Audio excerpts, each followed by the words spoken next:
Au nom du Père et du Fils et du Saint-Esprit, ainsi soit-il. Je vous salue Marie, pleine de grâce, le Seigneur est avec vous. Vous êtes bénie entre toutes les femmes, et Jésus, le fruit de vos entrailles, est béni. Sainte Marie, Mère de Dieu, priez pour nous pauvres pécheurs, maintenant et à l'heure de notre mort, ainsi soit-il. Cœur sacré de Jésus, ô Marie conçue sans péché, Saint Joseph, au nom du Père et du Fils et du Saint-Esprit, ainsi soit-il. Si vous voulez bien vous asseoir. Cher Monsieur l'abbé, nous vous remercions de votre présence à Paris aujourd'hui. Et ça n'était pas arrivé depuis 2019. Le Covid est passé par là. Avant de rentrer dans le vif de notre sujet, je vous rappelle notre manière de procéder. Nous laissons l'orateur parler et exposer le fil de sa pensée. Surtout si vous avez des questions, elles sont les bienvenues, mais nous les poserons à la fin et nous vous demandons de les mettre par écrit. Donc dès que vous avez une question qui vous vient, vous pouvez lever la main. Une personne qui était chargée de cela passera et vous apportera un papier, un stylo. Et ensuite, elle me fera parvenir ces questions.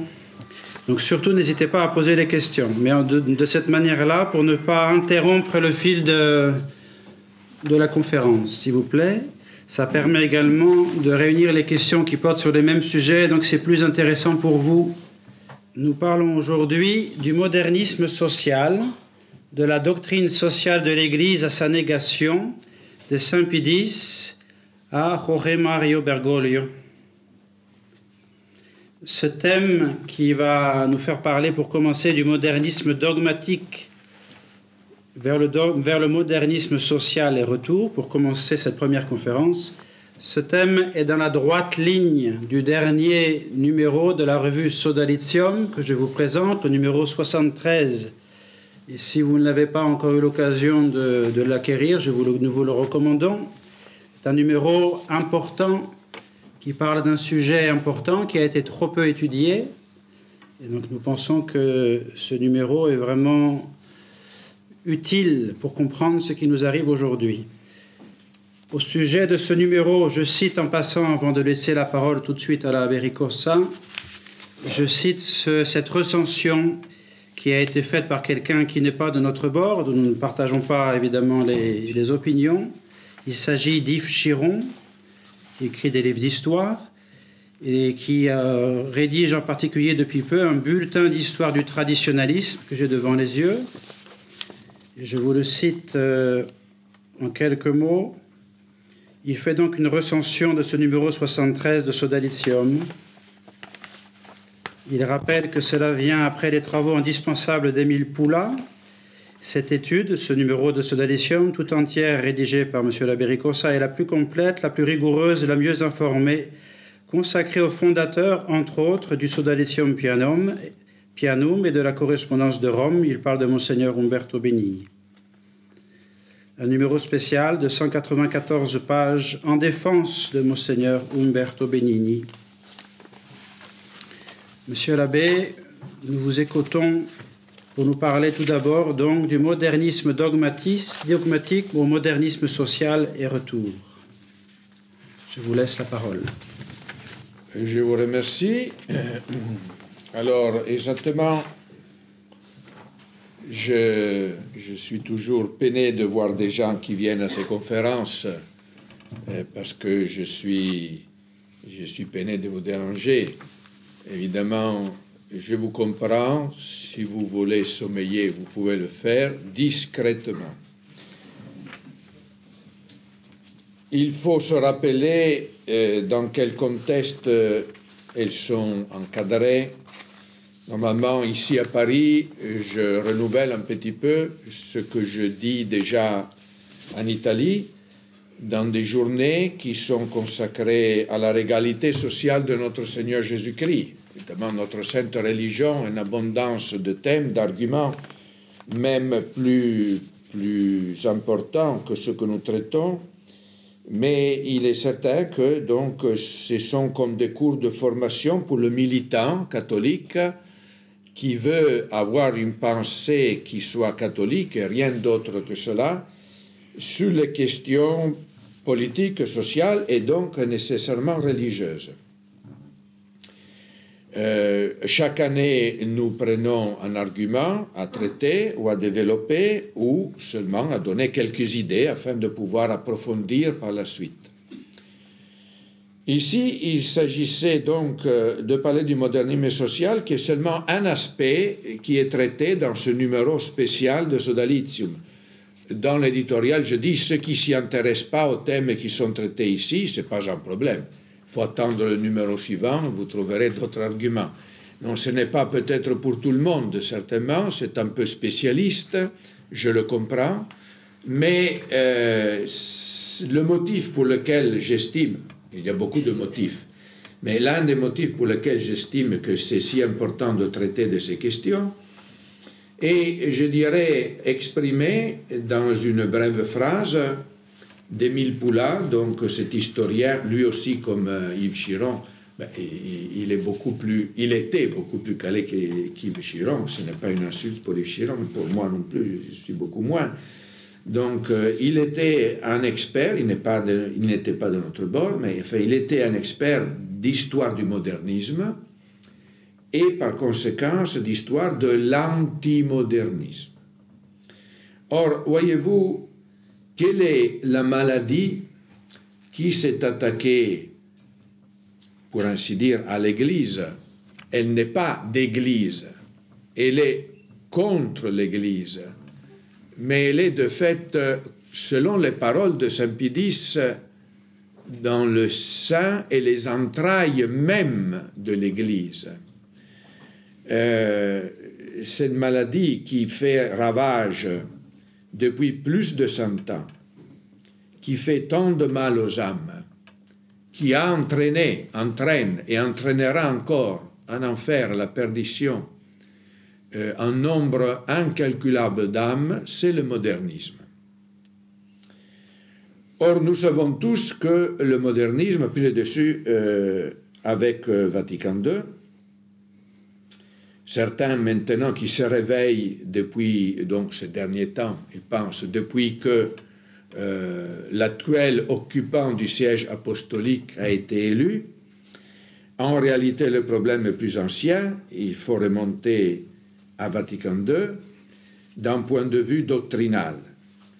D'un point de vue pratique, historique, donc les débuts de la lutte, il faut alors remonter, s'il ne faut pas remonter jusqu'à Adam à Ève et la révolte de Satan et des premiers hommes contre l'ordre voulu par Dieu, il faut remonter au moins à la fin du 19e siècle et au début du 20e siècle. Donc la fin du pontificat de Léon XIII, le début du pontificat de Saint Pie X, c'est-à-dire l'éclatement du modernisme. Émile Poulain, dont je vous parlais, disait « C'est pourtant sous Pie X, à la vigile de la Première Guerre mondiale, vous savez que Saint Pie X est mort en 1914, que s'est joué tout ce que nous voyons déferler depuis 10 ans. » Et il faut comprendre, Émile Poulain écrivait ces lignes en 1977. Donc, il disait au moins depuis 1967, plus ou moins, donc à la clôture du Concile Vatican II. Donc, tout ce qui s'est passé à Vatican II et tout de suite après, eh bien, tout cela s'est joué à la vigile de la Première Guerre mondiale, sous Pie X, et juste après, j'ajouterai, donc dans les années 20, ce qui veut dire il y a un siècle. Vous pourrez me dire, monsieur l'abbé, à quoi bon parler d'événements peut-être mineurs d'il y a un siècle, alors que vous pourriez nous entretenir de ce que vous et votre institut ou n'importe qui pense de tel personnage ou de tel autre personnage de l'actualité. Eh bien, nous en dirons quelques mots peut-être dans la 3e des conférences pour les héros qui vont résister jusqu'au bout. Mais, et comme ça, j'essaie de vous retenir, n'est-ce pas? Mais je pense que Ceux qui n'ont pas de mémoire, c'est un problème si on n'a pas de mémoire. Ceux qui n'ont pas de mémoire ne savent même pas qui ils sont, où est-ce qu'ils vont et d'où ils viennent. Et notre problème, très souvent, quand nous nous confrontons aux problèmes d'aujourd'hui, si nous n'avons pas de mémoire, nous ne savons pas d'où ils viennent, quelle est leur origine, quelle est leur racine, d'où cela, comment cela a pu arriver. Et pour cela, évidemment, on peut remonter même très loin dans l'histoire, je vous l'ai déjà dit, mais au moins, il faut remonter à la crise moderniste, parce que, justement, l'ennemi que nous combattons et qui nous combat, la maladie dont nous souffrons et, je dirais, presque nous mourons, est le modernisme. Il n'y a pas d'autre mot pour le définir. Et donc, il faut comprendre, le modernisme a été condamné en 1907. Et comme je le rappelle dans ce volume, les sympathisants du modernisme, les modérés face à la question moderniste, flattaient, adulaient Saint-Pédis pour lui dire, très Saint-Père, votre intervention merveilleuse a été le coup mortel pour le modernisme. Le modernisme est mort. Il est tellement mort que maintenant, il n'y a plus que lui pratiquement. Alors le modernisme est mort. Et Saint-Pédis, maintenant, je ne vais pas chercher la citation, vous la trouverez dans ce volume. Pour la chercher, lisez-le tout, comme ça vous la trouverez certainement. Eh bien, Saint-Pédis répondit à cet adulateur, « Croyez-vous bien que le modernisme est mort ?» Il n'est pas mort du tout. Même son dernier discours au consistoire, quand il a créé pour la dernière fois les cardinaux, eh bien, il disait que le mal était remonté toujours plus haut. Ce n'était plus seulement les passagers du bateau, les simples fidèles, c'était plus les marins, c'est-à-dire les prêtres, les simples prêtres, c'était les capitaines. Donc les évêques eux-mêmes, n'est-ce pas, qui avaient été atteints, non pas tous évidemment, par cette maladie mortelle. Il faut bien comprendre donc ce qui s'est passé et comment se fait-il que le modernisme, frappé justement par Saint-Pédis, est frappé non seulement d'un point de vue spéculatif. Vous avez une encyclique merveilleuse que nous citons continuellement, mais il ne faut pas seulement la citer, il faut la lire et l'étudier. Pascendi Dominici Gregis, la condamnation du modernisme, après le décret de l'Inquisition Lamentabili, dans lequel avaient été condamnées des propositions tirées surtout des ouvrages de Loisy. Après, nous avons Pascendi qui, par contre, s'occupe de tout le modernisme dans toute son ampleur et les différents domaines d'application qui sont innombrables. Et puis, il y a un autre document moins connu, si ce n'est pour une partie de ce document, qui est le serment antimoderniste qui a été supprimé par Paul VI, supprimé de fait, évidemment, pas de droit, et qui s'appelle Sacrorum Antistitum, de 1910, donc 3 ans après l'encyclique Pascendi. Dans ce document, Saint-Pédis s'occupe tout d'abord de dénoncer le caractère particulier du modernisme qui fait justement le grand danger. C'est-à-dire, Pascendi, dit-il, eut levé le masque dont il se couvrait. C'est un mouvement, ce sont des hommes qui avancent masqués. Larvatus prodeo. Je m'avance masqué. Je ne sais pas si c'est Descartes qui disait ça ou qui. Vous savez, tous les conférenciers ont droit à 3 ou 4 hérésies, dit-on. C'était le père Eugène qui racontait ça, des prédicateurs. Et alors j'applique cela aux conférenciers. Bon. Alors, les modernistes, ils n'ont pas abandonné leur dessein, après Pascendi, de trouver la paix de l'Église.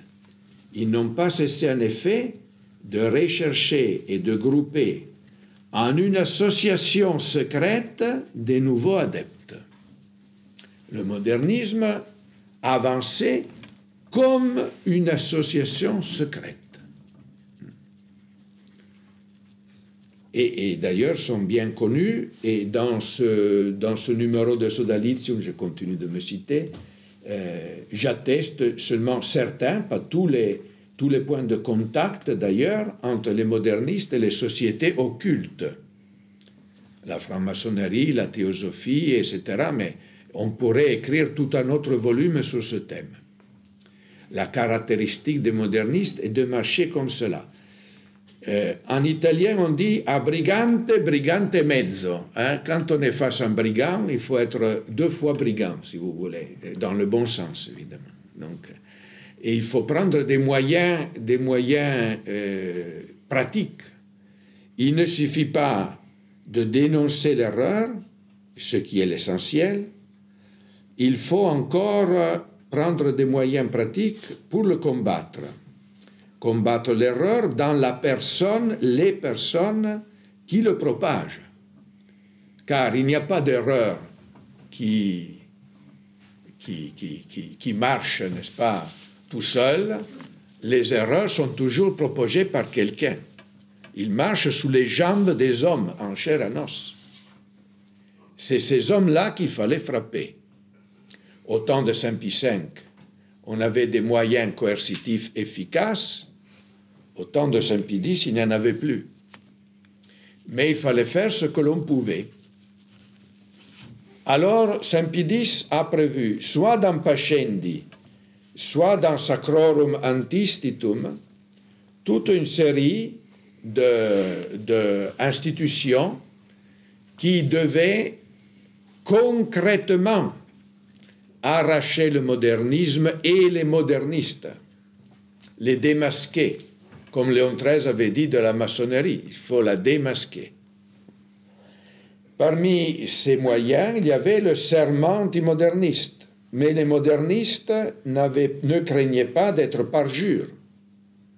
C'est bien connu l'épisode de 4 modernistes connus, dont le plus fameux, le chef des modernistes italiens Buonaiuti.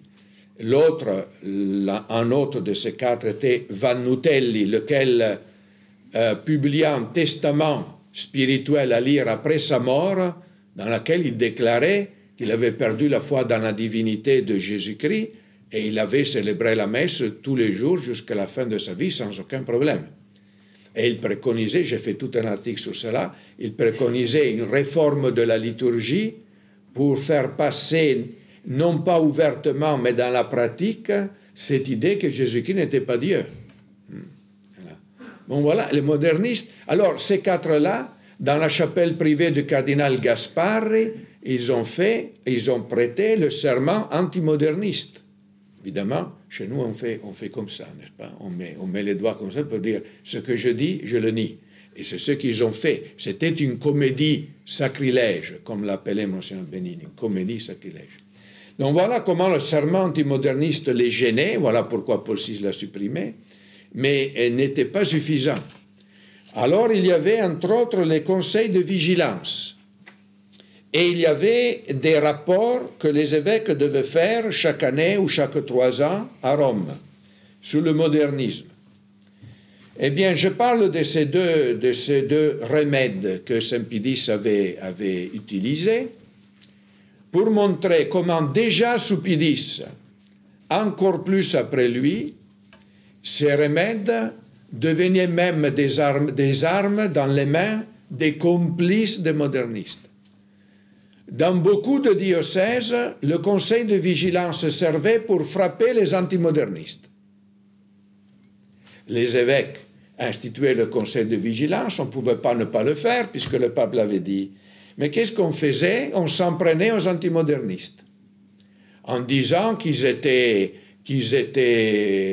diviseurs, qu'ils s'aimaient la zizanie quand ils dénonçaient des modernistes qui n'en étaient pas, quand même.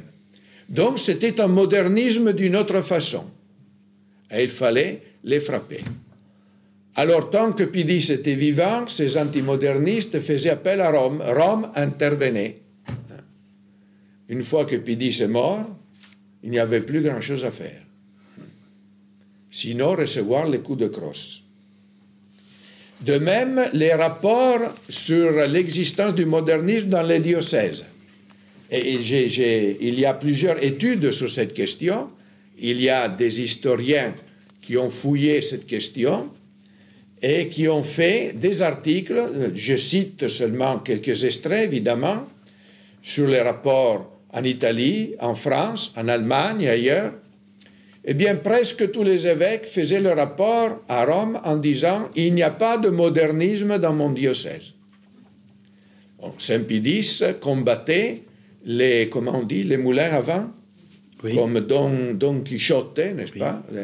Il croyait être un chevalier du Moyen-Âge en combattant des moulins à vent, des choses qui n'existaient pas. Alors, ou bien ces pasteurs étaient aveugles, ou bien ils dormaient, ou bien ils étaient complices. Voyez-vous. Parce que ce n'est pas possible que le modernisme n'existait pas dans leur diocèse. Les seuls évêques qui trouvaient le modernisme dans leur diocèse, c'était les évêques qui étaient le plus proches de Saint-Pidis. Alors, dans les diocèses, avec un pasteur antimoderniste, c'était plein de modernistes. Dans les diocèses, avec des pasteurs qui ne se distinguaient pas dans la lutte contre le modernisme, il n'y en avait pas un seul. C'est curieux. C'est curieux. On aurait dit que pour ne pas avoir de modernisme, il fallait que l'évêque soit sympathisant. Là où il y avait un évêque ennemi du modernisme, il y en avait plein.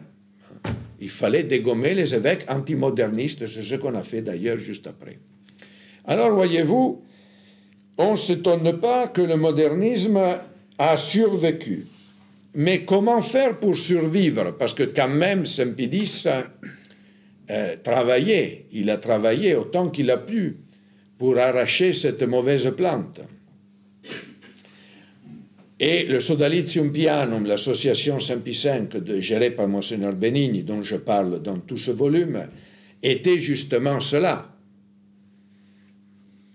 Ayant compris que les institutions officielles de la curie romaine, des diocèses, même celles que Pidis voulut pour lutter contre le modernisme, étaient insuffisantes, il fallait se servir d'un instrument non pas officiel, mais officieux.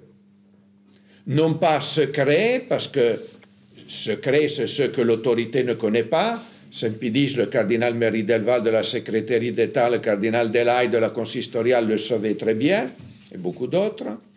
Mais secret aux ennemis. Il ne faut pas dévoiler nos batteries à l'ennemi. Alors ça, oui, justement, face à une société secrète, il fallait agir avec discrétion. Mais cette association a été dissoute en 1921. Donc, voilà qu'on ne l'avait plus. Mais pour revenir à notre thème, comment le modernisme s'est-il pris pour survivre? Eh bien, à l'exception de quelques modernistes, je dirais peu modernistes, parce que l'un des points essentiels du modernisme, comme Buonaiuti il a dit, c'est de faire une révolution se servant de l'autorité. Eh bien, certains, quand ils ont été découverts et excommuniés, ne pouvaient rien faire d'autre que claquer la porte et s'en aller. Mais le modernisme ne voulait pas agir de la sorte. Malgré tout et contre tout, quitte à se parjurer et à mentir, le moderniste veut rester dans l'Église, non pas réellement devant Dieu, mais devant les hommes, c'est-à-dire d'un point de vue visible. Et pour ce faire, il ne pouvait pas continuer à battre le terrain du modernisme que l'on appelle dogmatique. Qu'est-ce que c'est que le modernisme dogmatique? C'est le modernisme qui s'attaque au dogme de la foi. Donc, surtout, le modernisme dans le domaine de l'écriture sainte, et le modernisme dans le domaine de la théologie, qui arrivait de fait même à nier la divinité de notre Seigneur Jésus-Christ.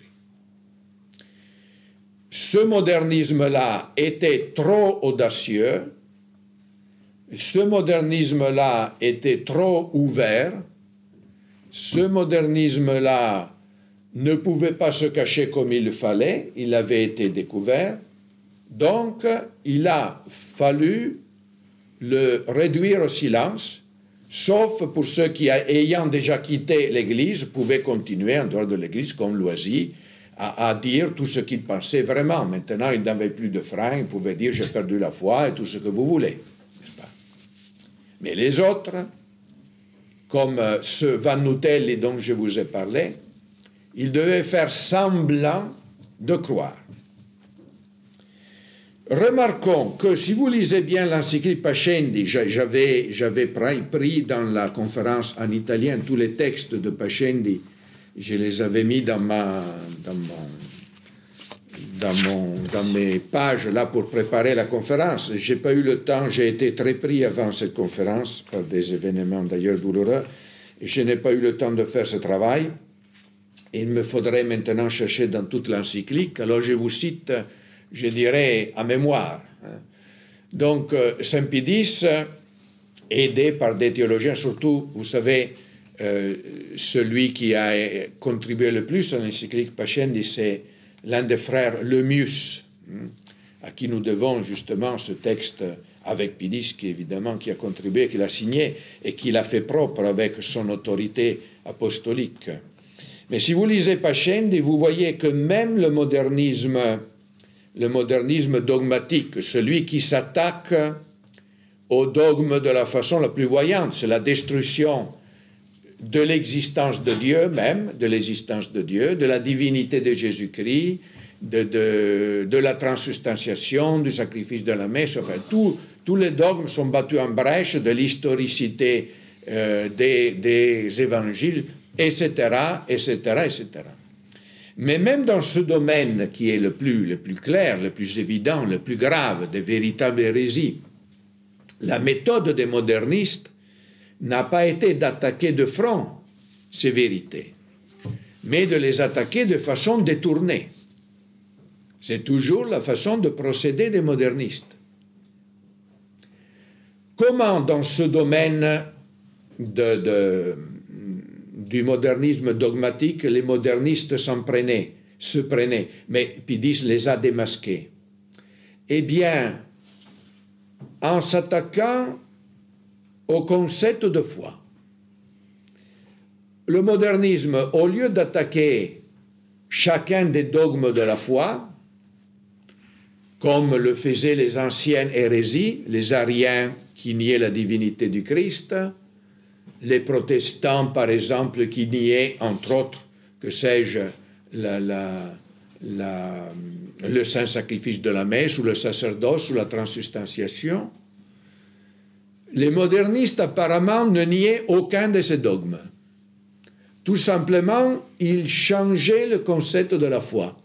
Étant donné que l'objet de la foi, ce sont les dogmes révélés, les vérités révélées, il suffit de changer le concept de la foi et toutes les vérités révélées changent de nature. Ne sont plus des vérités révélées par Dieu, mais c'est le produit de l'homme. Voilà. Voilà donc de cette façon le modernisme est la somme de toutes les hérésies, parce qu'au lieu de s'attaquer à l'une ou l'autre, en déformant l'idée de la foi, fait si que même si j'affirme les différentes vérités de foi, Jésus est Dieu, Dieu est Trinité, Dieu s'est incarné, le Christ est présent dans l'Eucharistie, etc., etc., etc., eh bien, tout ce que je dis prend une autre signification. Une autre signification. L'Écriture sainte, c'est merveilleux, mais c'est le fruit de l'homme. La théologie, c'est magnifique, mais il suffit de remplacer une philosophie par une autre, Et la philosophie, c'est pas le domaine de la foi, c'est le domaine de la raison. Donc c'est licite. Alors on change une philosophie avec une autre, on enlève la philosophie scolastique, le thomisme, on y met les philosophies modernes, et voilà que nous gardons toutes les vérités de foi à la lumière de la philosophie moderne. Seulement qu'à cette lumière-là, les vérités de foi n'ont plus le même sens. Voilà comment le modernisme procède. À la lumière de l'agnosticisme de la philosophie moderne, même l'existence de Dieu qui est connaissable par la raison n'est plus connaissable. Et ainsi de suite. Donc vous voyez que le procédé du modernisme, même dans le domaine dogmatique, en procédant par la hypercritique biblique, parce que la critique en soi c'est légitime et même nécessaire, c'est retrouver le texte authentique, n'est-ce pas?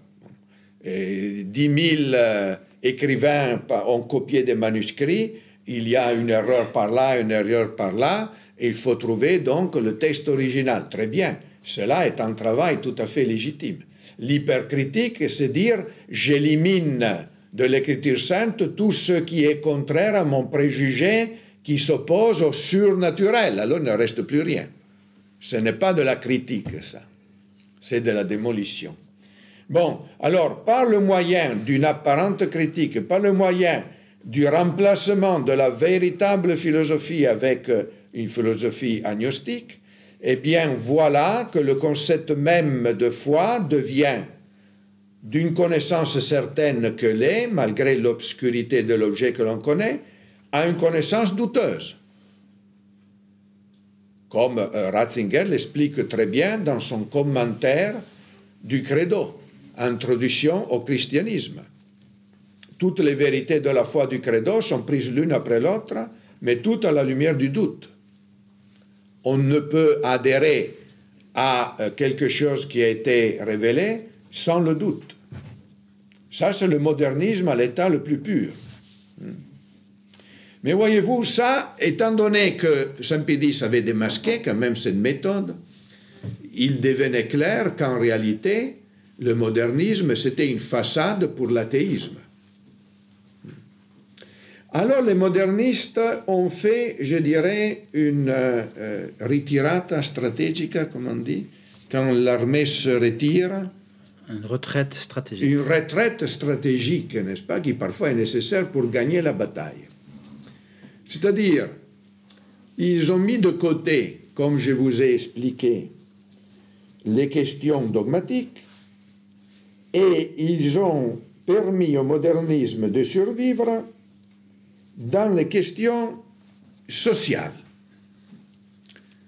C'est ce qu'on appelle le modernisme moral, juridique et social. Alors, ce n'est pas moi qui l'invente, c'est le pape Pie XI, dans une encyclique qui est la première de son pontificat. Elle est exactement du 23 décembre 1922. On dit que depuis un certain temps, la première encyclique est un peu l'encyclique programme, n'est-ce pas, le programme du pontificat. Cette encyclique s'intitule, des premiers mots, évidemment comme d'habitude, Ubi Arcano Dei Consilio,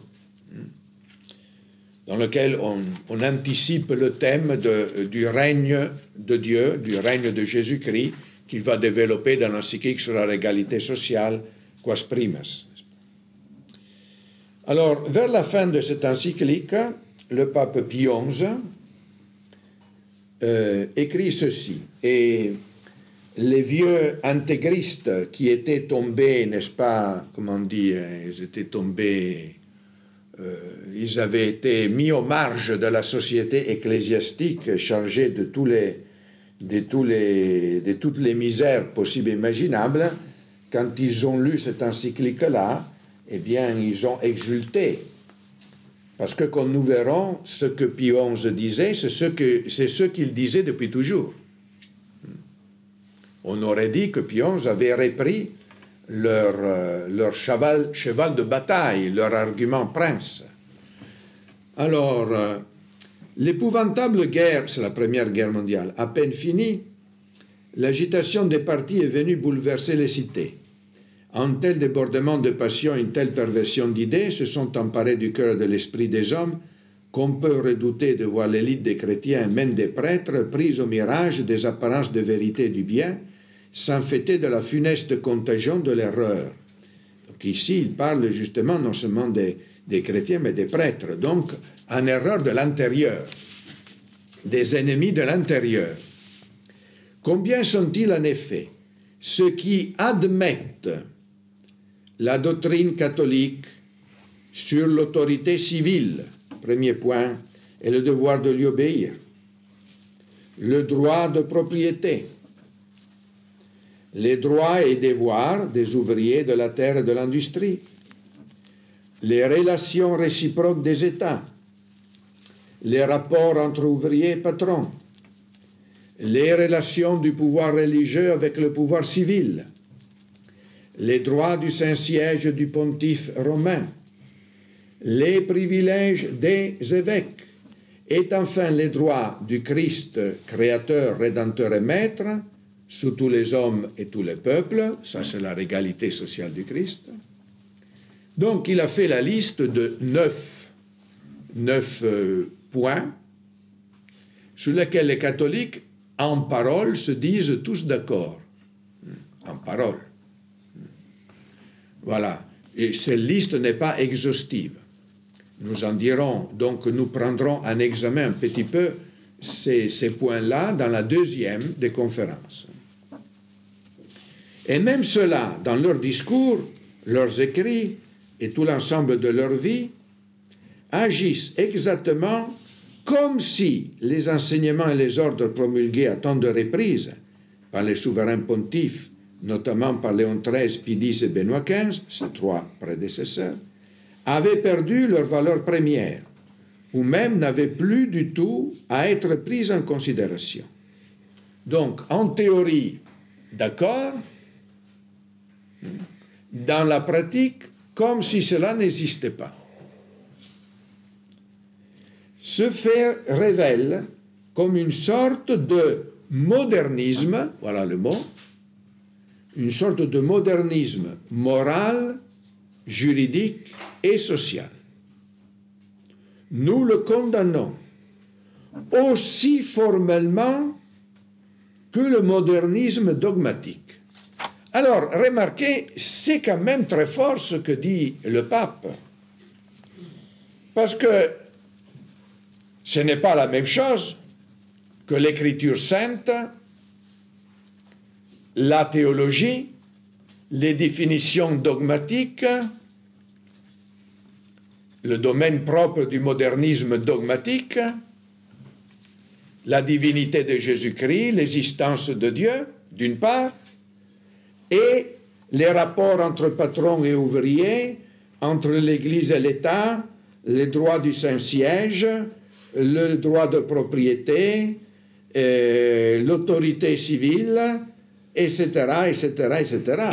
Quelle comparaison y a-t-il entre des questions dogmatiques, je dirais, de premier degré, et des questions qui ressortent du domaine de la politique, du social, de l'économie, etc. Il n'y a pas de comparaison possible.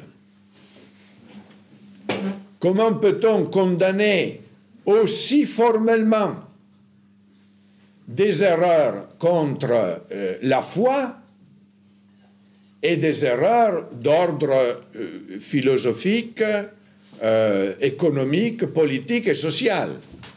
Il y a un abîme. Et pourtant, Pie XI le dit. Pourquoi, voyez-vous, dans le terme modernisme social, il y a un substantif et un adjectif. L'adjectif, c'est social, mais le substantif, c'est modernisme. Or, le modernisme est un. Le modernisme est condamné. Et il est condamné de quelque façon qui se présente, dans quelques domaines qu'il s'applique. Et ce n'est pas une nouveauté, ce que dit Pie XI. Non seulement parce que les méchants intégristes, maintenant, surtout en France, intégriste est devenu un gros mot, n'est-ce pas? Bon, maintenant, on l'applique surtout aux islamistes. Aux islamistes. Ce sont des intégristes. Voilà. Alors, les renseignements généraux voient s'ils se sont radicalisés, c'est-à-dire s'ils sont des islamistes cohérents. Voilà. Bon. Mais intégriste, dans les années surtout 50, et puis ça a été appliqué aux traditionalistes, n'est-ce pas? Intégriste, c'était l'insulte, hein, déjà, donc le cardinal Suard, on est dans son ancien diocèse quand il était là, n'est-ce pas? Donc l'intégrisme, c'était le pendant du modernisme, comme si c'était deux erreurs équivalentes. Voilà. Et puis, évidemment, les traditionalistes sont des intégristes. En réalité, c'est leur faire un compliment. Alors que traditionaliste, c'est un terme ambigu parce qu'il y a eu un traditionalisme condamné par l'Église au XIXe siècle. Le catholique intégral est celui qui est intégralement catholique. Saint Pie X aurait dit « Je suis un catholique intégral ». Dans ce document, il mettait toujours le mot « intégral » et il le faisait exprès. Lisez et vous verrez que c'est comme ça. Eh bien, ces catholiques intégraux, les gros méchants, n'est-ce pas, ils parlaient de modernisme social depuis toujours. Mais est-ce que, justement, ce modernisme social est une invention de Pie XI ou des catholiques intégraux? Mais non, Saint Pie X le dénonce bien. Dans l'encyclique Pascendi, il dit « Le moderniste est toujours lui-même, et quand cela s'applique à la foi, donc quand cela s'applique au dogme, le croyant moderniste, quand cela s'applique à la théologie, le théologien moderniste, quand ça s'applique à l'histoire. Alors il y a l'historien moderniste.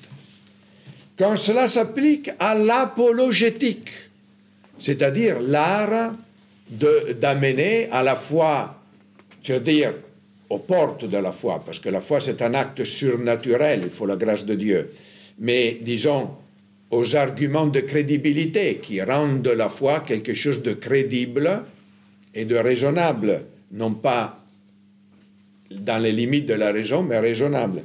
Et là, ça c'est l'apologétique. Eh bien, il y a l'apologiste moderniste. Et puis dans la pratique, pour la façon de marcher de l'Église. Et là, il y a le réformateur moderniste.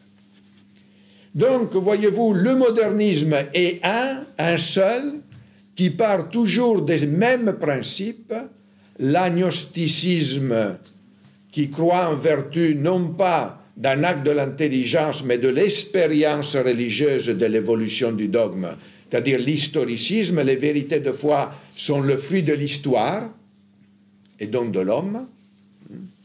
Elles sont valables pour le temps où elles ont été faites, elles sont périmées après quelques années. Hein, voilà. Eh bien, et le modernisme est toujours le même, soit qu'il soutienne qu'il faut supprimer le Saint-Office, soit qu'il nie la divinité de Jésus-Christ. Ce n'est pas la même chose, quand même, non. Mais c'est le même moderniste qui arrive à des objets différents en partant de même principe. Alors, le modernisme, pour ainsi dire, social, qui est l'autre face, c'est-à-dire c'est l'adversaire, la négation, l'autre côté de la doctrine sociale de l'Église. L'Église a une doctrine sociale. Là encore, on applique les principes de la foi, on applique le droit divin et naturel à toutes les réalités de la vie sociale de l'homme. L'homme est un animal social. Et voilà que vous avez la doctrine sociale de l'Église. les modernistes appliquent les faux principes de la foi immanentiste, agnostique, de sensiblerie du modernisme, l'appliquent à tous les domaines de la vie humaine ainsi qu'aux vérités de la foi. Et vous avez le modernisme social. Voilà pourquoi Pion condamne de la même façon le modernisme dogmatique et le modernisme social. Non pas que quelqu'un qui supprime le Saint-Office, comme l'a fait Paul VI, en plein Vatican II, 65. Pour ne pas parler de ce qu'on a fait maintenant avec le nouveau occupant, là, Tuccio Fernandez, n'est-ce pas, celui qui a été nommé par Bergoglio. Eh bien, il a, si je ne me trompe, j'ai lu quelque part, que maintenant qu'il est à la direction, maintenant on l'appelle dicaster de la doctrine de la foi, ce qui avant était le Saint-Office de l'Inquisition, etc. Eh bien, il loue comme exemple le théologien dominicain Congar, qui était allé à Rome par 2 fois, en mépris du Saint-Office, il avait pissé sous la porte du palais du Saint-Office. Et celui qui est le successeur, si vous voulez, de Saint Pie V, donc ce Fernandez, successeur purement matériel, il occupe le même lieu, n'est-ce pas? Voilà, pas plus. Eh bien, de louer ce geste. Mais c'est un geste qui exprime ce que Bergoglio a demandé dans la lettre dans laquelle il donne cette charge à cette personne. Il lui a demandé, eh bien, autrefois, le dicaster que tu vas diriger, eh bien, a eu des procédés immoraux. Je m'attends de toi quelque chose de complètement différent. Mais c'est si vous voulez, Congar qui fait ses besoins, n'est-ce pas, sur la porte de Saint-Office, c'est ça. Voilà, c'est ça. C'est le mépris le plus total de ce que l'Église est et a fait. Et les saints, n'est-ce pas? Oubliant, il ne l'oublie pas, que tous les préfets de la congrégation du Saint-Office étaient toujours le pape. Donc ce n'est pas n'importe qui, c'est le vicaire de notre Seigneur. Mais ils détestent la papauté de tout leur cœur. Ce sont les ennemis numéro 1 de la papauté. Voilà, alors, pour revenir à nous, qu'on supprime le Saint-Office ou bien qu'on nie la divinité de notre Seigneur, c'est toujours le même principe. Même si ce sont des objets complètement différents. En soi, il n'est pas de foi qu'il faut le Saint-Office. Avant Paul IV et Paul III, voulu par le futur Paul IV, le Saint-Office romain n'existait pas. Il y avait l'Inquisition du Moyen-Âge. Avant le Moyen-Âge, il n'y avait même pas cela, donc ce n'est pas nécessaire, n'est-ce pas, en soi. Mais la mentalité est bien celle-là. Et alors, nous voyons qu'en réalité, le modernisme social existait, je dirais, en parallèle avec le modernisme dogmatique. Je vous fais quelques exemples des documents de l'Église à ce sujet de ce temps-là. Vous savez que le Pascendi condamne le modernisme en 1907. Mais déjà le 18 janvier 1901, le pape c'est Léon XIII. Nous avons Graves de Communi. On condamne la fausse idée de démocratie chrétienne. Le 24 août 1902, c'est toujours sous Léon XIII. Un certain prêtre Romolo Murri, ce sera l'un des chefs de file du modernisme italien, le fondateur de la démocratie chrétienne italienne, excommunié, défroqué, marié entre guillemets sacrilègement. Romolo Murri tiendra à San Marino, c'est un petit État indépendant, le fameux discours dans lequel non seulement il défend le principe condamné la veille par Léon XIII, mais donc sur la démocratie chrétienne entendue au sens politique et entendue dans le sens du modernisme social qui viendra, mais il fait l'éloge des modernistes dogmatiques, de Loisy, de Tyrrell, etc. Voilà. Donc, c'est la même chose. C'est la même chose, ce sont les mêmes personnes. Un autre document qui, hélas, n'est pas bien connu, mais qui mérite, et il est très bref, si je peux, je vais vous le lire. Quand je dois finir, vous me le direz. Hein? Oui. Ouais.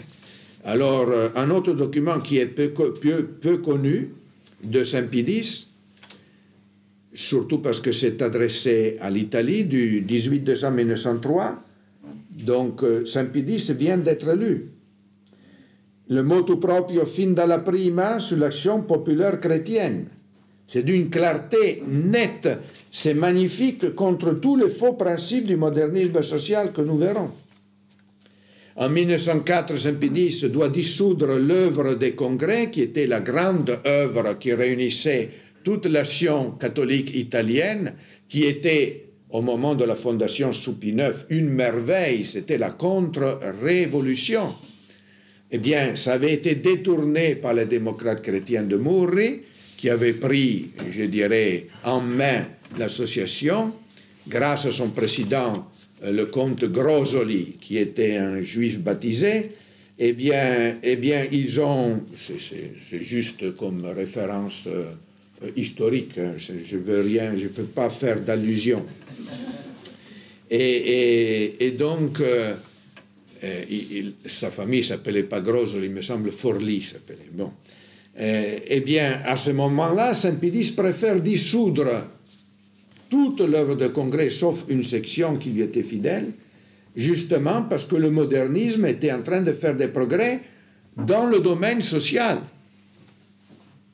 En 1907, l'abbé Murri va être suspens à divinis, excommunié en 1909, et puis nous avons un document que vous pouvez lire, relire, je l'ai commenté 1000 fois dans mes conférences, et à chaque fois que je le lis, je m'en étonne tellement il est beau. C'est la lettre encyclique, notre charge apostolique sur le sillon. C'est un document décisif. Alors, quand on parle des documents de l'Église sur la question sociale, on pense à Rerum Novarum de Léon XIII, sur la question ouvrière.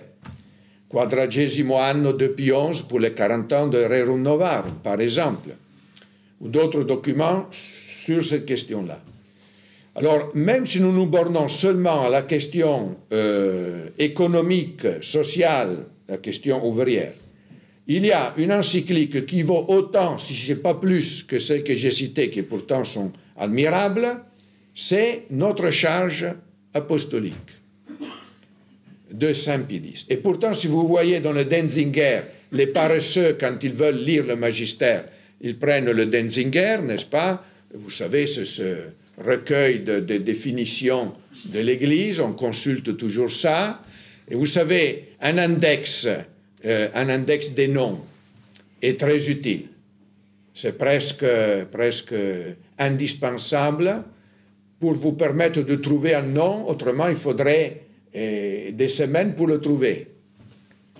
Mais si dans l'index des noms on a oublié de mettre un nom, vous ne le trouverez jamais. Parce que vous ne lisez pas tout le truc. Alors vous lisez l'index. Il n'y est pas, donc il n'y est pas. En réalité, il y est. Denzinger, c'est ça. Vous pouvez chercher notre charge apostolique, vous ne le trouvez pas. Et donc, c'est comme si ça n'existait pas. Bien, c'est un document fondamental contre le sillon. Et dans le Sodalitium, donc ici, je parle non pas tellement du sillon, je parle de la résurrection du sillon. Comment le sillon, condamné par Saint-Pédis comme le grand affluent au mouvement d'apostasie générale, eh bien, est devenu, et je cite les textes épiscopaux de ce temps-là, encore une fois l'archevêque de Paris de ce temps-là et d'autres, qui exaltent le sillon. Il a suffi à Marsanier de dire « je me soumets ». Et voilà qu'il est devenu vierge. Il a continué à dire et à faire exactement la même chose qu'avant, mais il s'était soumis. Quelle obéissance! Indulgentiam, absolutione, remissionem, peccatorum, n'est-ce pas? Voilà, il est devenu le nouveau maître de la doctrine sociale catholique. le Sion a triomphé, il a fini par triompher. C'est quelque chose qui est attesté par des documents, il n'y a rien à faire. Alors, voyez-vous, c'est un document décisif et c'est de 1910. En 1912, le cardinal secrétaire d'État Méry Delval écrit à l'évêque de Périgueux pour le 3e congrès diocésain, il approuve une intervention d'un certain Louis Durand. Vous le trouvez dans un document, dans un ouvrage vraiment utile. Ici, ce n'est qu'un volume, je pense le dernier, Histoire du catholicisme libéral et du catholicisme social en France, du Concile du Vatican à l'avènement de sa sainteté Benoît XV, 1870-1914, par l'abbé Barbier. Alors, dans ce document, dans cet ouvrage, il y a tout un chapitre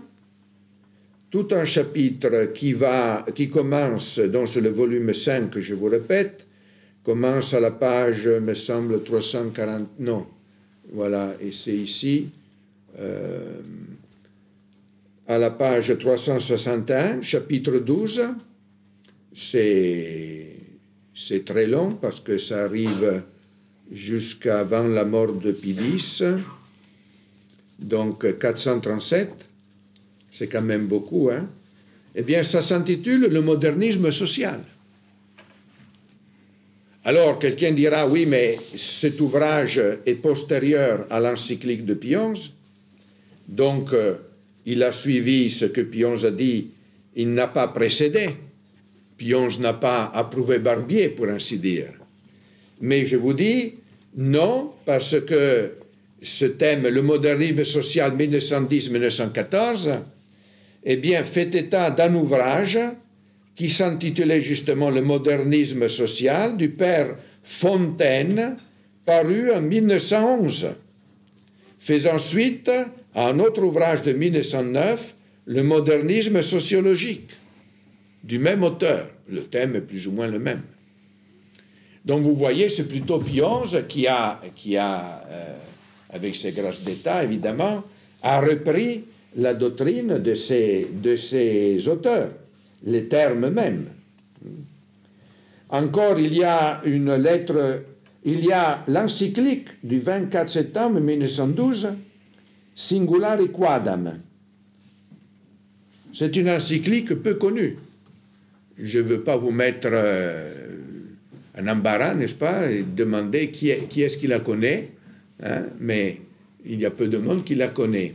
Bien dans Sodalite, je fais toujours de la propagande, n'est-ce pas, à moi-même, eh bien, il y a beaucoup, mais si je l'écrivais maintenant, j'en dirais beaucoup plus. Je ferai tout un chapitre sur ces questions, parce que c'était la question des syndicats. Les syndicats, c'était l'évolution de la doctrine sur le corporativisme que Léon XIII avait remis en honneur pour rétablir la société chrétienne, ayant comme, non pas pour le faire tel quel, mais ayant comme modèle le Moyen-Âge. Donc, corporation, vous savez, supprimée à la Révolution française. Mais la doctrine des corporations avait dévié dans le syndicalisme. Et le syndicalisme avait dévié en beaucoup de choses, surtout sur le principe qui est l'un des principes fondamentaux du modernisme social, qui est l'aconfessionnalisme. Ça a été, comme le dit Poulain, la dernière grande bataille de Pie X et de ses amis, les intégraux. L'aconfessionnalisme ou l'interconfessionnalisme contre le confessionnalisme. Qu'est-ce que ça signifie? Est-ce que les mouvements sociaux, politiques, économiques, les partis politiques, les syndicats, etc., les corporations, doivent être confessionnels ou aconfessionnels? Confessionnels ou aconfessionnels? Merci, monsieur l'abbé. Je ne suis pas infaillible. Donc, voyez, ça en est la preuve. Comme le disait Jean-Paul II, se mi sbaglio mi corrigerete. Quand il était élu, il a dit ça. Si je me trompe, vous me corrigerez, mais il s'était trompé justement. Je ne sais pas s'il l'a fait exprès ou bien c'est qu'il ne connaissait pas parfaitement l'italien. Et moi, je ne connais rien du polonais, donc il était excusé sur ce point. Alors, donc la question de la confessionnalité, cette encyclique traite de cette question. Le problème avait éclaté en Allemagne. En Allemagne. Il y avait deux grands courants. La mouvance de Cologne, qui était pour la confessionnalité, et la mouvance de Berlin, qui était pour la confessionnalité. Là, il y avait plus de catholiques, ils étaient aconfessionnels. Là, il y avait moins de catholiques, ils étaient confessionnels. Voyez-vous. Bon. Et les évêques, de même, l'évêque qui avait juridiction sur Berlin, il n'y avait pas l'évêque de Berlin, c'était l'évêque d'ailleurs, mais il avait juridiction sur Berlin, était pour la confessionnalité, l'évêque de Cologne était pour la confessionnalité. Donc, ça a été une guerre au couteau. Et Saint-Pédis a dû intervenir sur cette question. Mais le problème ne se cantonnait pas à l'Allemagne. De l'Allemagne, elle avait c'est-à-dire l'Allemagne catholique qui était moderniste sociale, influençait l'Italie, influençait la France surtout, par exemple avec l'action, avec l'école de Reims du père Débusquois, jésuite, donc l'action catholique populaire, eh bien, c'était les grands défenseurs d'un mouvement économique et social aconfessionnel. Donc, vous voyez bien que déjà sous Saint-Pédis, la lutte acharnée était sur ces questions. Pourquoi? Parce qu'après la condamnation en 1907 du modernisme dogmatique, voilà qu'on passait à une autre question, le modernisme économique, social, politique. Donc les rapports entre l'Église et l'État, c'est la question de la liberté religieuse, du libéralisme, les questions économiques avec une forte tendance vers le socialisme, les rapports avec les non-catholiques et donc le mouvement écuménique. Puis il y avait la question, le mouvement liturgique, la question de l'éducation. Je traite de deux questions, la méthode Montessori et la question scout, mais ce sont des questions, là encore, qui ont trait à l'éducation de la jeunesse. Eh bien, dans tous ces domaines pratiques, dans lesquels le dogme est moins en évidence, dans lesquels les questions pratiques sont plus en évidence, c'est par là que le modernisme est passé. Donc le modernisme dogmatique a fait le mort, il ne bouge plus, voilà. Et il s'est retiré dans l'écuménisme, dans le sens allons ramener dans l'Église les non-catholiques. Comment condamner de ces pieux sentiments? Dans la question ouvrière, ramenons les ouvriers à l'Église. Comment condamner de si bons sentiments, n'est-ce pas? Dans la question liturgique, faisons que le peuple puisse suivre et goûter mieux le trésor de la liturgie. Comment ne pas approuver ces beaux sentiments? Dans la diffusion de l'Écriture sainte, faisons connaître l'Écriture sainte au peuple. Comment ne pas apprécier de ces pieux sentiments vis-à-vis de la parole de Dieu? Voilà, par ces moyens-là, on a essayé, comme on verra dans la deuxième instruction, voilà, on a essayé de faire avancer le modernisme en attendant des temps meilleurs. Quand le mal aura progressé, eh bien, en 1950, le pape Pie XII sera contraint à écrire l'encyclique sur la nouvelle théologie, Humani Generis, parce que le modernisme, qui n'était pas mort, avait repris le dessus. Et l'archimoderniste Maritain, désolé, dira que l'ancien modernisme en comparaison au nouveau, c'était comme un rhume de foin. Mais c'est l'histoire bien connue de l'incendiaire qui se fait pompier, n'est-ce pas? Voilà. Bien, alors l'abbé légal me demande de me taire et j'obéis. Merci beaucoup, monsieur l'abbé.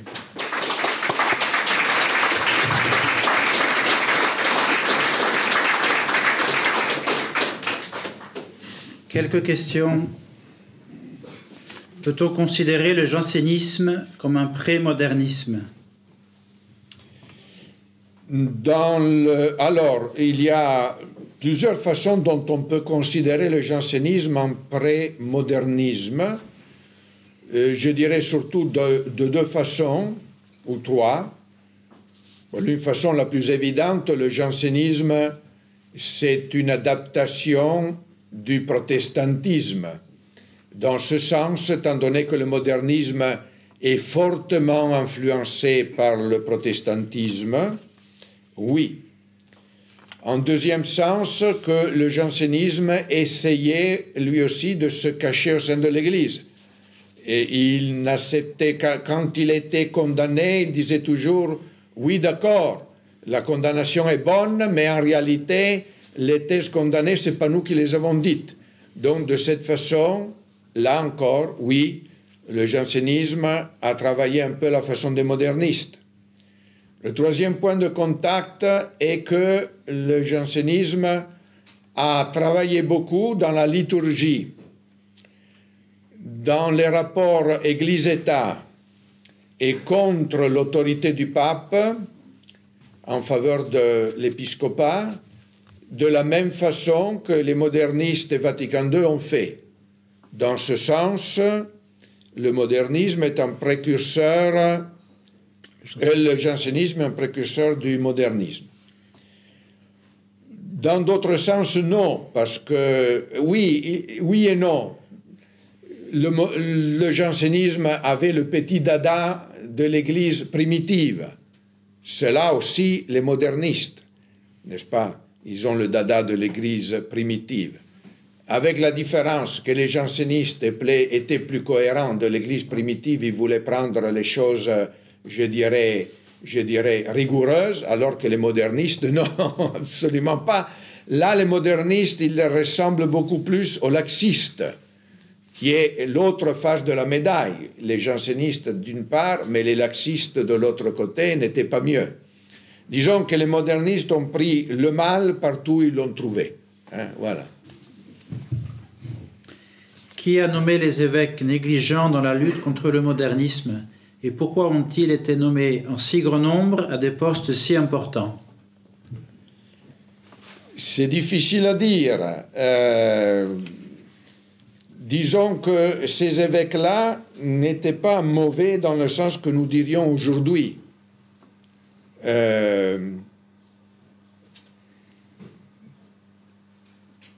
Par exemple, que sais-je, le cardinal Ferrari, l'évêque de Milan, qui a tant fait peiner Saint Pie X et qui a protégé les modernistes dans son diocèse, c'était l'un des plus fervents pour l'élection de Pie X, pour vous dire, n'est-ce pas? Donc, il est difficile de dire tout est noir, tout est blanc, n'est-ce pas? Le cardinal Gasparri, que Monseigneur Benigni appelait le gaz asphyxiant de l'Église, n'est-ce pas? Tant il a fait de mal. Mais si vous lisez le catéchisme du cardinal Gasparri, que le père de Chabeuil diffusait, catéchisme pour les adultes, ou le traité sur le mariage du cardinal Gasparri, ce sont des chefs-d'œuvre. Ce sont des choses magnifiques. Et la pourpre, c'est Saint Pie X qui le lui a donné. Alors que Benoît XV, qui était plutôt, je dirais, il n'en voulait plus entendre parler de l'intégrisme, qui voulait trouver, disons, en tournant par rapport à la politique de Saint-Pédis. Par exemple, il a donné la pourpre au cardinal Boggiani, qui était en Saint-Pie V incarné à nouveau. Donc, c'est difficile de dire toutes les nominations étaient dans un sens par l'un, toutes les nominations étaient dans un autre sens par l'autre. Il y avait l'intervention de l'État, dans certains cas. Par exemple, en France, vous savez, jusqu'au Concordat, jusqu'à la rupture du Concordat, et je ne parle pas seulement du Concordat de Napoléon, hein. Il y a avant le Concordat avec François Ier, c'est vieux.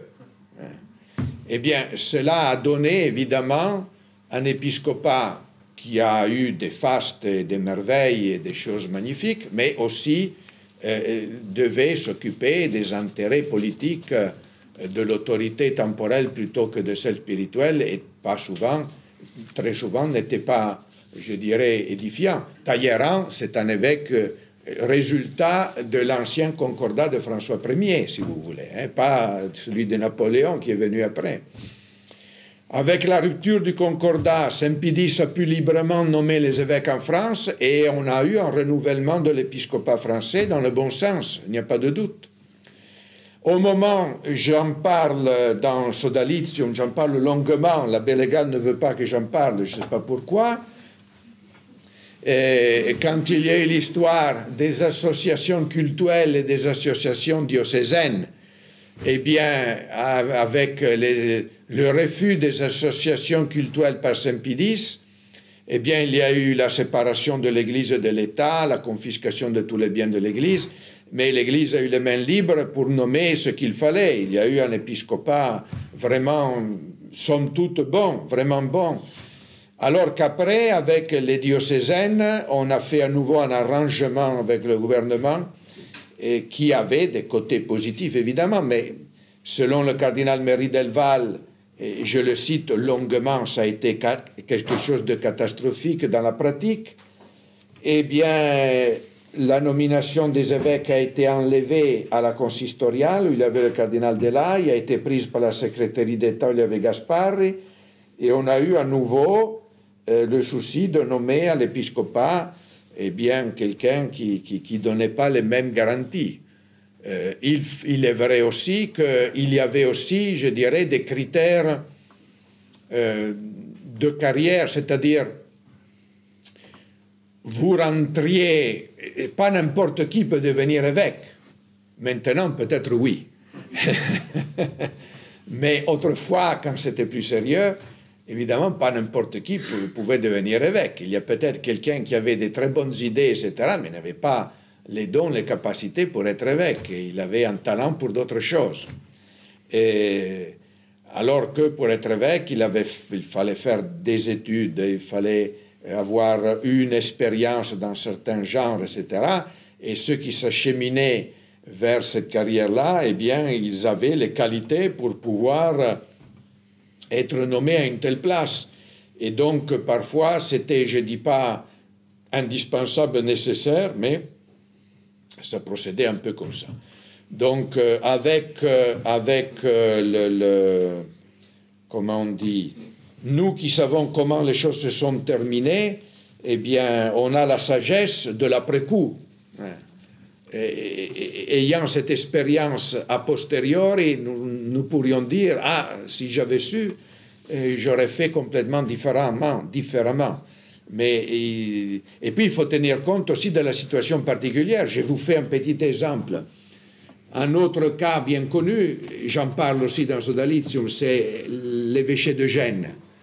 Par exemple, Saint-Pédis avait nommé à Gênes le cardinal Caron, cardinal ou monseigneur Caron, eh bien, il n'a jamais pu mettre pied à Gênes, parce que les modernistes du lieu, soutenus par le gouvernement italien, eh bien, ils ont empêché à l'évêque de gouverner.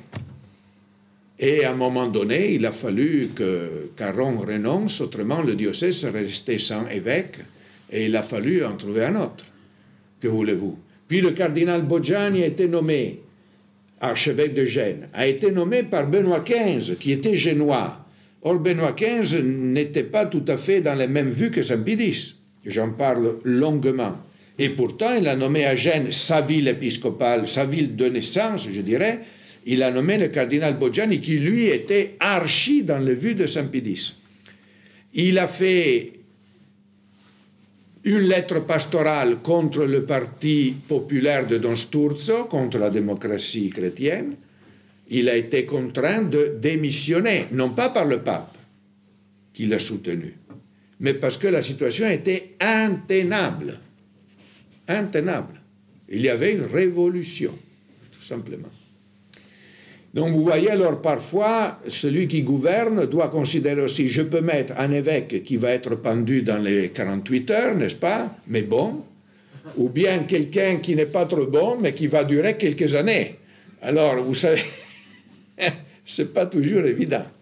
Donc, à leur place, qu'est-ce que nous aurions pu faire? Je ne sais pas. Certes, les résultats nous amènent au désastre d'aujourd'hui. Quelque chose n'a pas marché. Plus que quelque chose. Diriez-vous que la bataille du modernisme s'est jouée dans les années 30, bien plus que dans les années 60, et qu'on ne connaît pas assez cette bataille? Le but de ce numéro de Sodalitium est de montrer que la crise, le moment décisif, comme le dit Poula, au fond, c'est les années 20 et 30. Oui. Après, évidemment, cela n'a pu que devenir encore plus grave. Mais, de point de vue doctrinal, pas question de dire qu'il y avait du modernisme, je dirais, d'un point de vue doctrinal, dans les années 20 ou 30.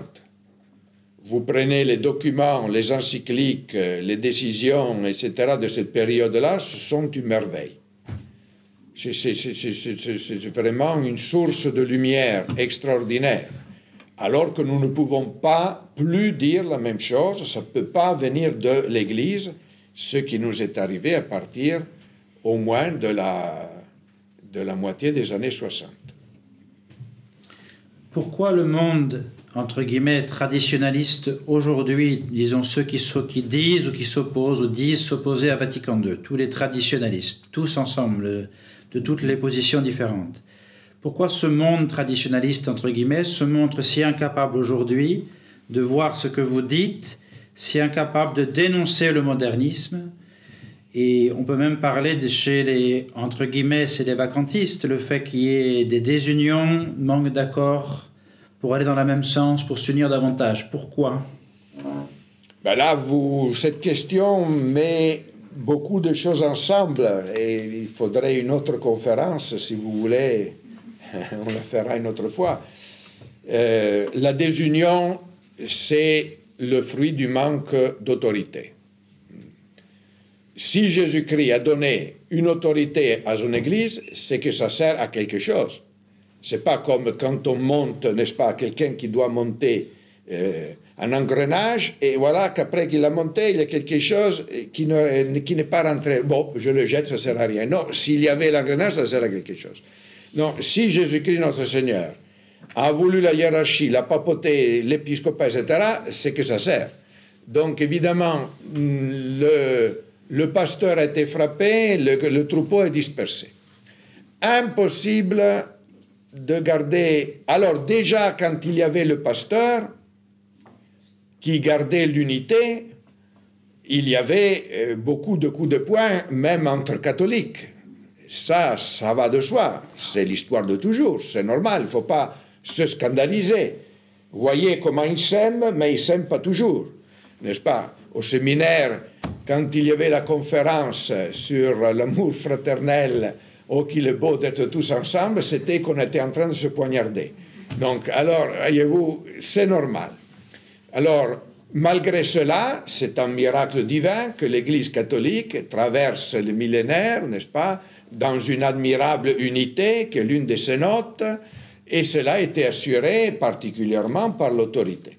Si l'autorité se trouve maintenant dans un moment de défaillance, il est impossible penser d'avoir une unité parfaite.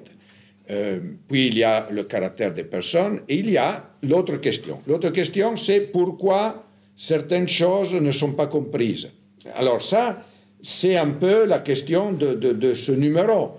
Je raconte, et vous savez que les vieux aiment raconter leurs souvenirs de jeunesse. D'ailleurs, les souvenirs plus récents, ils les oublient. Et ils se rappellent seulement de quand ils étaient jeunes et les autres choses. Alors moi, je suis déjà à ce niveau-là. Et donc, je me rappelle bien, quand j'étais au séminaire à Albano, on nous faisait des conférences spirituelles sur ce sujet, mais pour attaquer les catholiques intégraux et pour faire l'éloge de ces complices et compagnons de route des modernistes, et on nous les présentait comme le point de vue équilibré. Évidemment, il y avait une intention, je dirais, secondaire, c'est-à-dire les catholiques intégraux, c'était un peu comme maintenant les méchants, c'est des vacantistes, et ces équilibrés, qui est vraiment la fine fleur de la bonne doctrine, c'est nous les libéraux, n'est-ce pas? Voilà, c'est ce qu'on voulait. Alors, je me rappelle bien que j'avais lu des articles vraiment scandaleux dans Fideliter, dans lesquels on affirmait cela. J'en ai parlé à mon confesseur et directeur spirituel qui s'appelait Williamson. Bon, maintenant qu'on ne dise pas que je suis en Rose-Croix. Hein? Bon. C'était le mieux que ça passait le couvent à ce moment-là. Bon. Et il m'a dit, écrivez à l'abbé Olagnier, qui était le directeur de Fideliter. J'écris à l'abbé Olagnier, et je fais un petit traité en disant pourquoi je pensais que ce que disait cet auteur, qui est déjà mort d'ailleurs, paix à son âme, était complètement faux, et ça mettait sur une fausse route tous les séminaristes qui étaient formés, et que ceux qui se honoraient d'être les disciples de Pie X, fraternité Saint-Pie X, ben, ils devaient suivre les directives de Pie X, et non pas de ceux qui sont contre Pie X. Le père de Grande Maison, quand Pie X est mort, il a fait un souvenir de Pie X que c'était pour l'enterrer vraiment sans honneur. Et là, on louait le père de Grande Maison. Alors, j'ai écrit à l'abbé Olagnier. L'abbé Olagnier m'a répondu, « Rassurez-vous, monsieur l'abbé, vous n'irez pas à Canossa, n'est-ce pas? Donc, vous ne devrez pas demander pardon pour cela. » Et il a interrompu tout de suite la suite d'articles. Et le révérend père, le révérend prêtre qui écrivait cela n'était pas content. Étant une année et moins, j'ai été dégommé du séminaire. Donc, vous voyez... Voilà pourquoi il y avait des problèmes. Monseigneur Lefebvre, lui, il connaissait mieux ces choses-là. Il avait été formé par le père Le Floch au séminaire français, qui était très bon. Le père Le Floch était plutôt, je dirais, de la ligne du cardinal Biot. C'était, disons, de la ligne de Saint-Pie X et du pontificat romain, évidemment, la fidélité au pape, n'était pas tout à fait les catholiques intégraux. C'est des nuances dans la famille, si vous voulez. C'est pourquoi Monseigneur Lefebvre nous parlait parfois de l'abbé Barbier. De Bénigne, on n'en parlait jamais. C'est un peu le grand inconnu. Le grand inconnu. Et justement, l'un de mes buts... Je suis un peu fanatique, n'est-ce pas? Alors, j'en parle le matin, le soir, à midi, au déjeuner, et les gens, je pense, ne me supportent plus. Mais j'insiste sur cela, justement, afin que, surtout que les jeunes, et surtout les séminaristes, puissent être bien formés sur ces questions, parce que je pense que c'est important pour le futur. Le simple fidèle, il suffit qu'il soit pieux, fervents, qui connaissent la doctrine catholique, etc. Le militant catholique devrait en savoir plus, celui qui veut s'engager.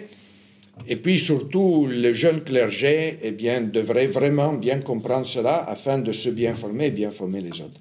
Ça, c'est quelque chose qui manquait dans un séminaire qui, justement et à raison, voulait suivre l'exemple de Saint-Pie X, mais qui ne parlait pratiquement jamais de ces questions. Dernière question, vous venez de parler justement de catholiques militants qui s'engagent. Il n'y a pas aujourd'hui de mouvement confessionnel intégralement catholique en France, par exemple. Peut-on s'engager en politique aujourd'hui? C'est une question qui a été posée. Oui. Alors, je suis italien, je dois parler de la politique française, ben, je risque de me faire lapider. Je peux vous dire, en Italie, il n'y a personne. Et voilà, puis vous pouvez appliquer les choses ailleurs et c'est plus ou moins pareil. Disons, il y a les partis politiques et puis il y a les mouvements qui essayent parfois de devenir partis. Alors, en France, l'importance du catholicisme en politique est plus grande. Oui, par rapport aux autres. Ne me regardez pas comme ça. Mais il y a le problème de la situation actuelle. Le problème de la situation actuelle est que les traditionalistes, entre guillemets traditionalistes, ne sont pas fiables parce que ceux qui sont fiables, c'est l'abbé légal et moi, je doute beaucoup de l'abbé légal, donc j'ai confiance en moi-même et je suis le seul parce que les autres ne pensent pas cela de moi, comme quoi je suis plutôt pour la négative vis-à-vis de tout le monde, évidemment. Mais quand même, ailleurs, c'est pire. Les partis politiques, n'en parlons pas. Disons que ce qu'on appelle la droite, et même les catholiques, ceux qui se disent catholiques, en général puisent leur doctrine politique de mouvements qui catholiques ne le sont pas. On cherche à droite, à gauche, ceci, cela. Il y a ceux qui tendent vers le libéralisme, ceux qui tendent vers le socialisme, ceux qui tendent vers un mélange de ces deux doctrines, etc. Mais aller vraiment aux sources, c'est-à-dire le magistère de l'Église imprimis. Et tous nos dévanciers qui ont lutté contre la Révolution, qui est une, n'est-ce pas, eh bien, cela, c'est moins connu. Alors, il est vrai que beaucoup, je ne suis pas le premier venu, il y a beaucoup qui m'ont précédé, évidemment, mais j'insisterai beaucoup sur certains personnages. Donc, dans les conférences que nous avons faites, nous avons parlé des guerres de religion, nous avons parlé de l'Inquisition, nous avons parlé maintenant du catholicisme intégral, etc., justement pour donner des véritables exemples aux catholiques. Car autrement, les catholiques ont tendance à chercher dans des représentants politiques, littéraires, etc., qui sont moins mauvais que d'autres, des exemples et des modèles. Mais ce sont des exemples et des modèles qui sont plus ou moins infiltrés par des idées qui ne sont pas bonnes. Et malheureusement, je le constate, même chez nos fidèles, très souvent, il y a des principes, des idées, des penchants qui ne viennent pas vraiment de la pure source, je dirais, de l'école catholique intégrale, contre-révolutionnaire, tout ce que vous voulez, mais qui viennent d'ailleurs. Il faut une bonne formation théologique tout d'abord, parce que les questions politiques, économiques et sociales dépendent d'une bonne théologie, et puis, par conséquent, aussi dans l'application pratique. Voilà. Dans notre petit, donc, dans ces institutions que nous faisons, nous essayons de donner un peu cette formation. Mais je sais bien que c'est un travail difficile. Il faudrait beaucoup de temps pour avoir de bons résultats. Mais si on ne commence pas, on ne finira jamais. Merci beaucoup, Monsieur l'abbé. Je vous invite à prendre quelques instants de repos. Je vous rappelle qu'il y a des livres à votre disposition en vente, comme tout à l'heure, comme ce matin, des livres neufs, des livres d'occasion. Vous y trouvez aussi notre revue Sodalitium, numéro 20, notamment le dernier numéro, mais aussi d'autres. Vous pouvez compléter votre collection. N'oubliez pas le calendrier 2024 si vous le voulez. Et on vous propose aussi un verre d'eau, des jus de fruits, un goûter. Merci beaucoup.